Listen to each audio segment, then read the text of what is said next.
Hola amigos, qué gusto verles de nueva cuenta en una edición más de Aprendiendo Derecho. Seguramente usted habrá escuchado tutela judicial efectiva. ¿Qué significa?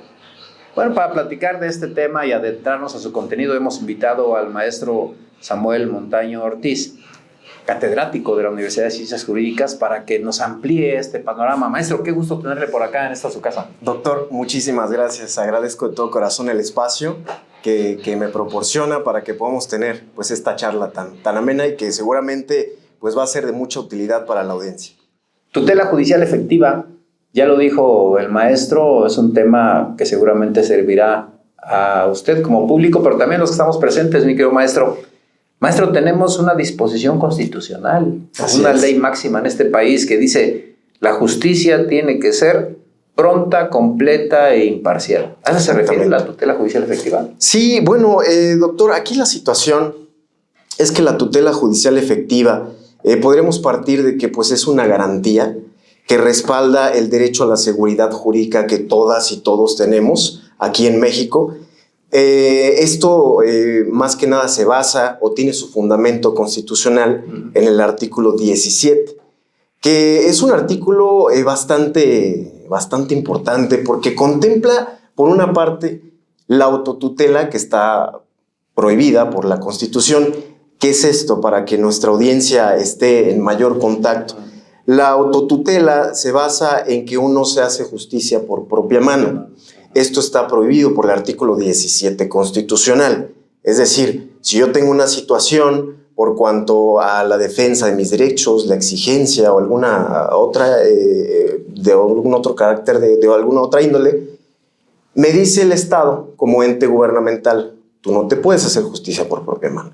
Para eso estoy yo, Estado, a través de los tribunales, que ellos deben de realizarlo de una manera pronta y expedita, y siempre actuando de conformidad al apego a la legislación, a la Constitución, y además siempre actuando con todo su actuar, con el fundamento y la motivación que la misma Constitución dispone. Bueno, esto lo conocemos entonces como seguridad jurídica, uno de los derechos fundamentales que todas y todos tenemos. Y bueno, mencionaba Luigi Ferrajoli que es necesario implementar ciertas herramientas o ciertas garantías que den una solidez a estos derechos. Es decir, en este caso, pues tenemos a la tutela judicial efectiva como esa herramienta para solidificar un poquito más lo que es esa brecha entre lo que dice el derecho y la efectividad del derecho. En otras palabras, podremos mencionar que, bueno, en la Constitución va a sonar muy bonito, la tutela judicial efectiva, la seguridad jurídica, nadie se puede impartir justicia por propia mano, autotutela, para eso están los tribunales, con su actuar debidamente fundado y motivado. Pero bueno, ¿qué es lo que pasa en la realidad? La práctica, claro. Exactamente. Si nosotros hablamos de seguridad jurídica, pues básicamente es redundantemente esa seguridad que todas y todos debemos de tener de que el Estado va a velar por nuestra persona, nuestra familia, nuestros papeles, nuestros derechos en general, que estos deben estar debidamente tutelados. Estos deben de estar debidamente tutelados por parte del Estado.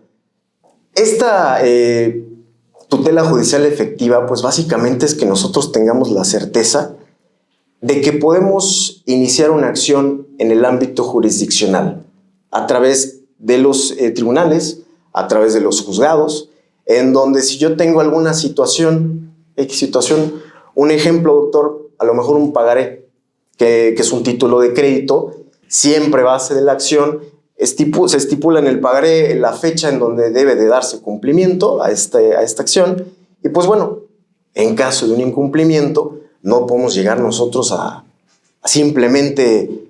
Podemos a lo mejor exigirlo, ¿no? Podemos reclamarlo en algún momento, pero hacerlo como tal, por nuestra propia cuenta, arrebatar algún bien, alguna cuenta, el mismo dinero, despojarlo de la cartera de la persona que nosotros le prestamos el dinero, no lo podemos hacer, está prohibido.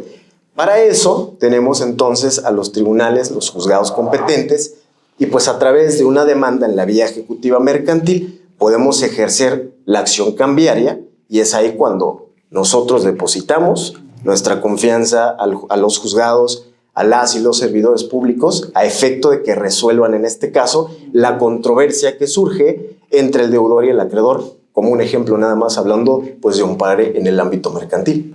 Y cuando hablamos de efectividad de la tutela judicial, es que los tribunales apliquen el derecho de manera adecuada y puntual. Exactamente. Porque estamos carentes de credibilidad, maestro.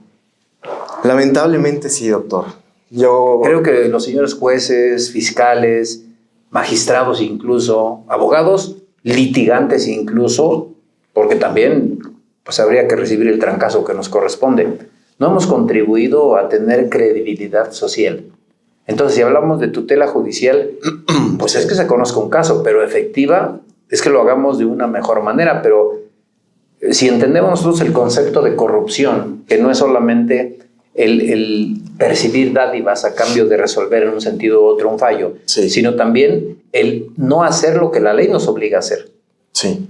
Creo que sí todavía falta permear al interior de los poderes judiciales, de las fiscalías, la General de la República, las propias locales, como para que la justicia sea más fiable, con mayor transparencia y que la gente tenga confianza. Porque mucha gente no denuncia en materia penal por carecer de confianza de la fiscalía. Exactamente. Y también los fallos que dan los jueces, es cierto que hay recursos legales, porque esa es una buena alternativa. No estás conforme, pues ahí hay apelaciones, hay amparos, revocaciones, quejas. Pero ¿qué necesidad de agotarlos? Necesidad habría, exactamente. Cuando se supone que todos estamos ahí para aplicar la ley en su exacta dimensión. Exactamente. Se vale que se interprete, pero hay fallos, maestro, donde es evidente el dolo o inclusive la falta de acierto por parte de los señores jueces. ¿Qué hacer ante eso? Exactamente. Bueno, como bien lo menciona, pues qué necesidad de tener que irnos a otras instancias si lo podemos resolver en una misma instancia o incluso pues en la misma, en el mismo procedimiento a través de algún convenio. Pero bueno, regresando a la seguridad jurídica, yo considero que es un todo, doctor, porque si bien usted sabe que nuestra Constitución es reconocida a nivel internacional como una de las más amplias y más hermosas en el mundo. La verdad que sí. Y de verdad que sí, porque tiene tantas cosas, tantos supuestos, contiene pues esos derechos fundamentales que nosotros podemos hacer. Como usted decía al principio, que letras están a todo dar, ¿eh? Exactamente, justamente. Pero ¿qué es lo que pasa en la práctica? ¿Qué es lo que pasa en la práctica? Las personas, como lo acaba de mencionar, ya no confían tanto en que nosotros estemos renunciando a esta voluntad personal para depositarla en la persona que va a resolver este juicio. Y es precisamente esta plática, doctor, pues es un análisis crítico con la finalidad de reflexión. Eso. Porque en realidad nuestra legislación es muy bonita. Si bien hay ciertas lagunas y todo, pero hablando de rango constitucional, nuestra Constitución es hermosa. Sí, cómo no. Pero en la práctica, lamentablemente, pues encontramos muchas trabas por cuanto a la efectividad que tienen los tribunales de resolver. No es ni tan pronta ni tan expedita como tendría que ser. Ni completa. Exactamente. Entonces, ¿cuál sería el problema en este caso? Habría un retroceso social por cuanto a la autotutela, que como lo acabamos de mencionar está prohibida por el artículo 17 constitucional, en donde el gobernador dice, a ver, si tu Estado, tu gobierno, a través de los tribunales, de los juzgados, no eres capaz de impartirme justicia debidamente, pues me lo voy a hacer yo. Claro. Entonces, bueno, es un análisis que todas y todos debemos de hacer a efecto de tanto, es un todo. Las partes, desde el momento en que las partes confían en su representante legal, en su abogado, porque no me voy a dejar mentir, doctor, de repente ya estamos en una audiencia y resulta que a lo mejor no nos contaron bien los hechos, como, ¿qué crees? Si firmé el pagaré, o ¿qué cree? Si fui yo o no fui. Y es como de, a ver, pues coméntenos para ver qué es lo que podemos hacer. Desde la parte de los abogados litigantes, abogados postulantes, estar siempre checando el boletín, estar siempre presente en las audiencias, tratar de dar esa fidelidad a los clientes, porque como abogados nos debemos a ellos. Claro. Y ahora por parte también de los jueces, los magistrados, todo aquel servidor público que se encarga de resolver, que tiene esa facultad respaldado por la ley, entonces también verlo de una forma objetiva. Y voy a hacer referencia a esa dimensión objetiva de los derechos fundamentales, de esa interpretación que el juez le puede otorgar. Siempre debe estar basada con la mayor protección hacia los derechos humanos, los derechos fundamentales. Entonces es un todo y ha sido un tema de bastante debate, que se puede sonar porque justamente la gente a veces ya no quiere confiar en este procedimiento y pues prefiere hacerse justicia por propia mano. Esto es algo que yo creo que en conjunto, porque no se trata solamente de ir echando culpas y que el cliente o que el abogado o es que el juez o la clásica, ¿no? Oye, es que yo conocí al juez en la universidad y le caigo mal y por eso está resolviendo en nuestra contra. Ahí también hay que asumir responsabilidades y hay que ser, sobre todo, en el ámbito, por ejemplo, desde el punto de los abogados, sinceros con los clientes todo el tiempo, ¿no? Siempre. Su asunto, pues, tiene exactamente, ser sincero, sin prometer de más, y yo creo que todos aportando ese granito de arena y haciendo una especie de conciencia, podría haber una especie de cambio. Aunque también hablando en un sentido objetivo, no podríamos cambiar de la noche a la mañana un sistema que ha venido ya años con ciertos vicios, exactamente, que se ha corrompido gracias a las prácticas que, pues, lamentablemente suceden en nuestro país, doctor. Sí, es cierto. Cuando hablamos de justicia pronta, ¿nos referimos a una temporalidad? ¿O a qué nos referimos? Porque tengo un derecho humano fundamental y si yo presento una querella ante el Ministerio Público, ¿pronta qué espero? ¿Que me resuelva el otro día? ¿En un mes, 2 meses? ¿O en cuánto tiempo? O en los tribunales, ¿no? Presento una demanda mercantil, como usted decía, ¿y en cuánto tiempo podría embargar y luego recibir el pago que estoy requiriendo? Sí, justamente la normatividad o la legislación, o en este caso la ley adjetiva, pues sí marca ciertos plazos, ciertos términos en donde se debe dar cumplimiento, tanto para las partes como para el órgano jurisdiccional. Aunque en la práctica, ¿qué es lo que pasa? Si las partes se le va algún plazo, algún término, pues sí tiene alguna consecuencia. En la parte jurisdiccional no tiene pues algún impacto como tal. Pero lo que se trata es de que pues saliera lo más pronto posible, porque si existe un daño por cuanto al ámbito de los derechos fundamentales o derechos humanos de las personas, se esperaría una efectividad por parte de los tribunales y de los juzgados a efecto de que pues salga lo más pronto posible. Lamentablemente no podemos medir el tiempo. Presentamos la demanda, en tantos días ya está recayendo el acuerdo de admisión y en tantos días ya tenemos a lo mejor una sentencia favorable, no sé, unos 2, 3 meses. Podríamos a lo mejor tener un cálculo, doctor. Un cálculo. Pero ¿qué fue lo que pasó en 2020 con la pandemia? Los asuntos se quedaron completamente varados. Los tribunales cerraron.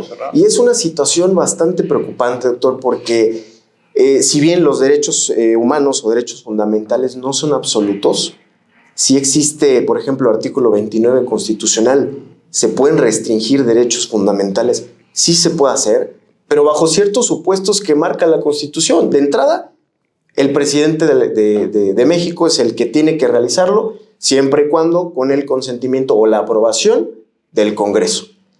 Marca un listado de ciertos derechos que se pueden restringir siempre y cuando exista o invasión o alguna situación que ponga en peligro a la ciudadanía. En este caso, por ejemplo, una pandemia. Ok, de entrada no se hizo este procedimiento. Se actuó de una forma totalmente arbitraria. ¿Qué fue lo que pasa aquí? Que el 29 constitucional nos marca un listado de derechos que se pueden restringir. Y si bien nosotros no vamos a encontrar el derecho a la seguridad jurídica como tal, específicamente o literalmente el derecho a la seguridad jurídica, lo contempla el artículo 17 constitucional, pero no dice esas palabras como tal, seguridad jurídica. Por la interpretación que le ha dado la Corte, la doctrina, tenemos este derecho fundamental. Ahora, en el 29 constitucional menciona al final que no se pueden restringir ciertas garantías o esas garantías que se puedan utilizar para hacer frente o hacer válidos o proteger estos derechos. Uno de ellos, por interpretación de la norma, la tutela judicial efectiva como garantía de la seguridad jurídica. Entonces, es de entrada una garantía que no se puede restringir. y en el país se restringió. Es por eso le comentaba hace un momento, pues la plática pues un tanto reflectiva y crítica también, porque bueno, no se siguió la parte constitucional que el 29 marca para restricción de derechos. Claro. Simplemente se emitieron acuerdos, se emitieron decretos y dijeron vámonos, y dijeron actividades no esenciales. Lamentablemente y muy grave, tomaron a la seguridad jurídica como una actividad no esencial. Sí. Y dijeron, bueno, justificando, es que estamos salvaguardando el derecho a la salud. Sí, es cierto. Aquí hubo una ponderación, más bien hubo un choque de derechos. Si nosotros nos vamos, doctor, a la teoría en el ámbito de los derechos humanos o los derechos fundamentales, los derechos humanos están en un plano completamente horizontal. Claro. Es decir, no hay una jerarquía. Plano de igualdad. Exactamente. Todos los derechos humanos deben de ser respetados.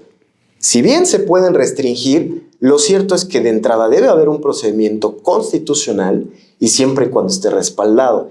En este caso, sí a lo mejor trataron de practicar o de proteger el derecho a la salud, pero se llevaron a la seguridad jurídica, lo que tuvo un golpe totalmente fulminante a la seguridad jurídica, la tutela judicial efectiva que todas y todos los mexicanos tenemos. Entonces es algo preocupante. Y es por eso que también podemos hablar de este tipo de temas, porque es importante conocer nuestros derechos de entrada. Es cierto, pero mire, maestro, qué buen tema está usted tocando, porque todos nos vimos afectados por la pandemia. Es un caso que creo que ha dado mucho que hablar, no solamente en México, en todo el mundo, porque fue una crisis mundial. Global, así es. Global. Entonces, en México principalmente, la mayoría de los tribunales pues cerraron sus actividades, algunas otras permitieron digital, pero algo muy interesante, si hablamos de una justicia gratuita, hablamos de objetividad, hablamos de la necesidad de credibilidad, los órganos de justicia cobraron todo el tiempo. Sí, claro. Y los litigantes dejamos de cobrar, porque si no litigamos, pues ¿cómo vamos a cobrar? Mucha gente dejó de elaborar y no llevó recursos. Exactamente. Y los señores jueces magistrados cobraron sin trabajar. El personal del juzgado. Eso es justo porque eso sí demerita la objetividad. Yo creo que todos debemos ganar. Yo no estoy en contra de que la gente gane, pero sí mandar mensajes muy objetivos de que si yo soy una autoridad que tengo credibilidad, empato con los demás y estamos viviendo una crisis todos. Exacto. Razón por la cual no vamos a cobrar. Sí. O al contrario, vamos a ver cómo la justicia se da de tal manera que todos tengamos economía, pero unos coludos y otros rabones, como decimos coloquialmente. Sí, justamente. Eso no ayuda a una credibilidad que se requiere para tener una justicia pronta, completa e imparcial, como dice la propia Constitución. Exactamente. Qué bueno que comenta eso, doctor, porque sí fue algo que se vio. En el ámbito jurisdiccional, pues básicamente estaban de vacaciones, por así decirlo, ¿no? Y es algo que, bueno, decía Hans Kelsen, que es lo justo, ¿no? Lo justo es subjetivo. Lo que es justo para uno es injusto para otro. En este supuesto, pues, es necesario que se haga este tipo de análisis con base a una reflexión, porque en realidad nosotros lo podemos a lo mejor ver desde el punto de abogados postulantes. Nos pegó muy feo. Mucho. ¿Y qué pasó con los clientes? En donde sus derechos estaban siendo vulnerados. Sí. Vamos a poner un ejemplo. Una persona de la tercera edad que ya no trabaja, que se dedica a lo mejor a la renta de 2 bienes inmuebles, 2 departamentos. Supongamos que esos inquilinos que tiene dejan de pagar la renta. Él no puede ejercer la autotutela a efecto de decir, ¿sabes qué? Pues yo soy el propietario y te me vas. Sí. Porque estamos ante un delito, el delito de despojo. Bueno, ¿se tiene que interponer una acción judicial? Por supuesto. Pero a ver... ¿Dónde? Exactamente. Están cerrados los tribunales. Es justamente al punto que queremos que esperar tocar. Hasta que abran. ¿Y qué le decimos? No. O si nosotros llevamos precisamente un juicio de desahucio, ¿qué le decimos al cliente? ¿No? Bueno, pues es que están cerrados los tribunales. ¿Qué vamos a hacer en este momento? Es cierto. Oiga, licenciado, oiga, doctor, ¿pero qué voy a comer si yo no tengo otro ingreso? El único ingreso que yo tengo es el de mi departamento. Y ya tengo pues otros inquilinos en fila que sí me van a pagar renta, pero pues yo no puedo hacerlo valer, ¿no? Yo no puedo literalmente despojarlos o sacarlos del departamento porque estoy cometiendo un delito. Entonces son muchas situaciones que dependiendo del ángulo con el que lo veamos, hay muchas afectaciones. Sí, claro. No nada más es cerrar los tribunales por cerrarlos. Aquí, lamentablemente, en México se cometió el gravísimo error de tomar la seguridad jurídica y la tutela judicial efectiva como situaciones que... No esenciales. No esenciales. Así lo calificaron. Así lo calificaron. O sea, no esenciales como si importa poco. Exactamente. Como si se tratase de una tienda departamental o como si se tratase de alguna fiesta, alguna boda, alguna reunión, que a lo mejor eso no es esencial. Claro. Pero a ver, hay muchas situaciones, doctor. Usted sabe que en pandemia estuvimos dando clase a través de las plataformas, a través de las TICs. Hoy en día, si tenemos familiares en algún otro estado, en algún otro país, basta con que hablemos por teléfono, una videollamada, WhatsApp, cualquier otra situación. ¿Por qué no implementar este tipo de medidas a efecto de que la seguridad jurídica tampoco sea vulnerada? Bueno, tampoco sea una parte en la que se puede tocar o dañar, porque hay mucho en riesgo. Los abogados, los representantes legales que somos y las partes, más que nada las partes, porque se están vulnerando sus derechos. Entonces, el Estado es el que debe de garantizar esa seguridad que tienen estas personas. Pero si no lo hacen, en algún punto van a decir, perdóneme, discúlpenme, pero yo tengo que comer, entonces pues vamos para afuera, o me cobro yo a lo chino, dicen por ahí, y dejando a un lado la seguridad jurídica, dejando a un lado la tutela judicial efectiva. Lo que comentaba hace un momento, dejan de confiar en la efectividad del Estado para resolver estos temas de conflicto. Sí, el Poder Judicial Federal tiene sistemas muy dinámicos digitales. Así es. Ya podemos promover amparos, podemos promover demandas. Es una serie de requisitos que debemos cumplir. Ajá. No todos los estados de la República lo han acogido. Algunos sí, pocos. Morelos no lo tiene. El presidente propuso que iba a llevar a cabo esa tarea, es uno de sus retos, el actual presidente, y que necesitaba recursos. El Congreso del Estado le dio mayores recursos que los presupuestos anteriores. Yo no sé si se vaya a hacer, no se vaya a hacer, pero es necesario. Totalmente. No sabemos si pueda revivir esta pandemia del famoso COVID-19 o sea otra circunstancia. Sí. Entonces hay que estar preparados porque con independencia de que exista o no una crisis, sí se hace necesario, maestro. Usted decía que en la Universidad de Ciencias Jurídicas estábamos dando las clases aunque estuviéramos fuera de México. Exactamente. Tratando de no perder el orden de las materias. Exactamente. Cumplir con los ciclos escolares. ¿Por qué no hacerlo en el Poder Judicial? Exactamente. El presidente dice que no hay recursos. ¿No habrá?